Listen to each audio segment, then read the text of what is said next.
স্বাগতম। আজকের এই বিশেষ আলোচনাটি মূলত একটি মাস্টার ক্লাস, যেখানে আমরা ভাষাতাত্ত্বিক গবেষণার জটিল সব বিষয়কে খুব সহজে বিশ্লেষণ করব। বিশেষ করে প্রাপ্তবয়স্করা যখন দ্বিতীয় কোনো ভাষা শিখতে যান, তখন কিভাবে ফ্লুয়েন্সি বা সাবলীলতা অর্জন করা যায় তার বিজ্ঞানটাই আমরা আজ ধাপে ধাপে ডিকোড করব। চলুন শুরু করা যাক। আচ্ছা, ভাষাবিজ্ঞানের সবচেয়ে কৌতূহলোদ্দীপক একটা প্রশ্ন দিয়ে শুরু করি। খেয়াল করে দেখবেন ছোট বাচ্চারা কেমন ম্যাজিকের মতো নতুন ভাষা শিখে ফেলে, তাই না? অথচ প্রাপ্তবয়স্কদের ক্ষেত্রে নতুন একটা ভাষা শিখতে গিয়ে রীতিমতো যুদ্ধ করতে হয়। কিন্তু কেন? এর মূল কারণটা আসলে লুকিয়ে আছে আমাদের মস্তিষ্কের ভিন্ন ভিন্ন কগনিটিভ বা জ্ঞানীয় প্রক্রিয়ার মধ্যে। আজকের এই আলোচনায় আমরা ঠিক কি কি বিষয় কভার করতে যাচ্ছি তার একটা ছোট্ট তালিকা দেখে নেওয়া যাক। আমরা কথা বলবো প্রাপ্তবয়স্কদের শেখার যাত্রা, অর্থবহ ভাষা গ্রহণ, স্মৃতি ও শব্দভাণ্ডার, যোগাযোগ, ভাষা শিক্ষায় আবেগ এবং সবশেষে ফ্লুয়েন্সি অর্জনের একদম বাস্তবসম্মত কিছু কৌশল নিয়ে। তো আমাদের প্রথম পর্ব প্রাপ্তবয়স্কদের শেখার যাত্রা। চলুন দেখি এখানে আসলে কি ঘটে। রবার্ট ব্লেভরমানের ফান্ডামেন্টাল ডিফারেন্স হাইপোথিসিস এখানে দারুণ একটা ধারণা দেয়। বাচ্চাদের মস্তিষ্কে ব্যাকরণ শেখার যে স্বয়ংক্রিয় একটা সুবিধা থাকে, প্রাপ্তবয়স্কদের ক্ষেত্রে কিন্তু সেটা থাকে না। তাই জাদুর মতো কোনো ভাষা এমনি এমনি আত্মস্থ হয়ে যাবে এমনটা আশা করা আসলে বৃথা। এর বদলে সাধারণ কগনিটিভ স্কিল বা জ্ঞানীয় ক্ষমতাগুলো ব্যবহার করে বেশ সচেতনভাবে আমাদের ভাষাটা শিখতে হয়। এবার আসা যাক দ্বিতীয় পর্বে। অর্থবহ ভাষা গ্রহণ বা ইনপুট কিভাবে আমাদের মস্তিষ্কে প্রবেশ করে সেটা নিয়ে একটু কথা বলা যাক। এখানে আমরা স্টিফেন ক্র্যাশনের খুব বিখ্যাত মনিটর মডেল দেখতে পাচ্ছি। মডেলটি অবচেতনভাবে ভাষা অর্জন বা অ্যাকুইজিশনের সাথে সচেতনভাবে নিয়মকানুন শেখার একটা চমৎকার তুলনা তুলে ধরে। ক্র্যাশনের মতে ভাষা শেখার মূল চাবিকাঠি হল কম্প্রিহেন্সিবল ইনপুট বা এমন কিছু শোনা যা আমরা বুঝতে পারি। আর এই ইনপুট হতে হবে আমাদের বর্তমান স্তরের ঠিক এক ধাপ ওপরের, যাকে ভাষাবিজ্ঞানের ভাষায় I+1 বলা হয়। কিন্তু রিচার্ড শ্মিটের নোটিসিং হাইপোথেসিস আবার আমাদের খুব গুরুত্বপূর্ণ একটা কথা মনে করিয়ে দেয়। শুধু ঘণ্টার পর ঘণ্টা ভাষা শুনলেই হবে না। নতুন শব্দ বা ব্যাকরণ মস্তিষ্কে গেঁথে ফেলতে হলে ভাষার গঠন এবং নিজের ভুলগুলোর দিকে খুব সক্রিয়ভাবে লক্ষ্য করতে হবে বা নোটিস করতে হবে। মনোযোগ না দিলে ওই ইনপুট কখনোই স্থায়ী স্মৃতিতে পরিণত হবে না। ৩ নম্বর পর্বে আমরা স্মৃতি এবং শব্দভাণ্ডার নিয়ে কথা বলবো।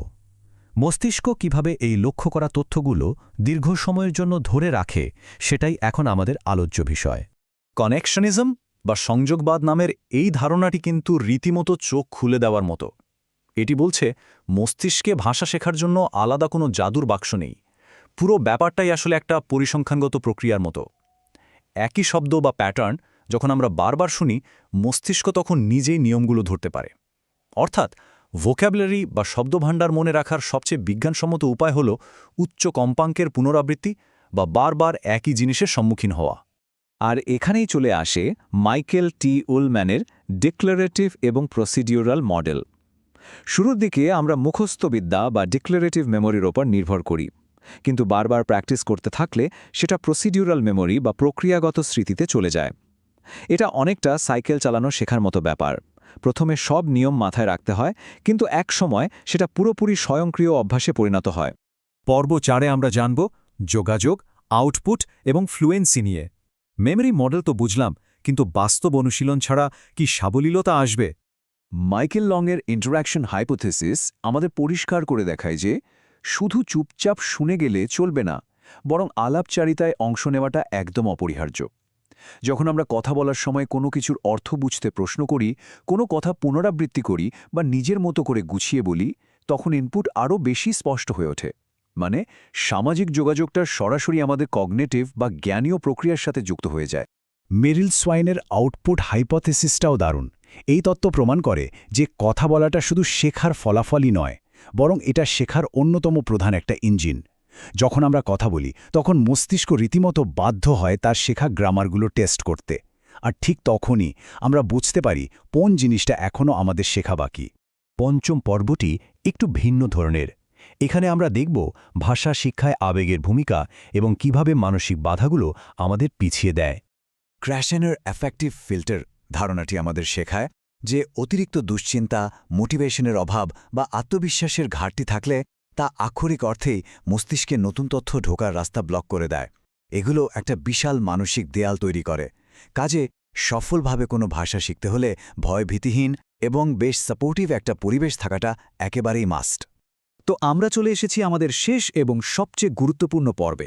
এতক্ষণ যা যা জানলাম সেগুলোকে কিভাবে কার্যকর কৌশলে রূপান্তর করে ফ্লুয়েন্সি অর্জন করা যায় সেটাই এখন দেখব। এত সব থিওরিকে বাস্তবে কাজে লাগানোর জন্য আমাদের একটা দারুণ রোডম্যাপ দরকার। ১. নিজেকে বোধগম্য ইনপুট বা কম্প্রিহেন্সিবল ভাষা দিয়ে ঘিরে রাখতে হবে। ২. ভাষার বিভিন্ন স্ট্রাকচার খুব সচেতনভাবে নোটিস করতে হবে। ৩. কথোপকথনের মাধ্যমে অর্থ পরিষ্কার করার চেষ্টা করতে হবে। আর ৪. নিজের শেখা ব্যাকরণ যাচাই করার জন্য প্রচুর আউটপুট দিতে হবে, অর্থাৎ কথা বলতে হবে। ম্যানফ্রেড পিয়েনেমান এবং বেল ভ্যান প্যাটেনের গবেষণাও কিন্তু একই দিকে ইঙ্গিত করে। ব্যাকরণ ঠিক ততটাই শেখা উচিত যতটা প্রসেস করার জন্য মস্তিষ্ক এই মুহূর্তের রেডি আছে। একেবারে শুরুতে ভাষার গ্রামাটিক্যাল ফর্মের চেয়ে অর্থ বোঝার দিকেই বেশি ফোকাস করা জরুরি। আর হ্যাঁ, নিয়মগুলো ততক্ষণ প্র্যাকটিস করতে হবে যতক্ষণ না সেগুলো খুব দ্রুত স্বয়ংক্রিয় রুটিনে পরিণত হয়। স্ক্রিনের এই ছকটাকে একটা মাস্টার ক্লাস চিটশিট হিসেবে ভাবতে পারেন। ক্রাশেনের ইনপুট থিওরি থেকে শুরু করে উলম্যানের মেমোরি মডেল, সোয়েনের আউটপুট এবং schmidt-এর নোটিসিং, এগুলো শুধু বইয়ের পাতায় থাকা থিওরি নয়, এই প্রতিটি গবেষণায় আমাদের দৈনন্দিন স্টাডি সেশনে তাৎক্ষণিকভাবে প্রয়োগ করার মতো দারুণ সব বাস্তবসম্মত দিক নির্দেশনা দেয়। আমাদের আজকের এই বিশ্লেষণীয় আলোচনা একদম শেষ পর্যায়ে যাওয়ার আগে একটা গুরুত্বপূর্ণ ভাবনার জায়গা রেখে যায়। এই চমৎকার কগনিটিভ কৌশলগুলো ব্যবহার করে ঠিক পরবর্তী স্টাডি সেশনটিকেই কিভাবে আরও প্রোডাক্টিভ করে তোলা যায়।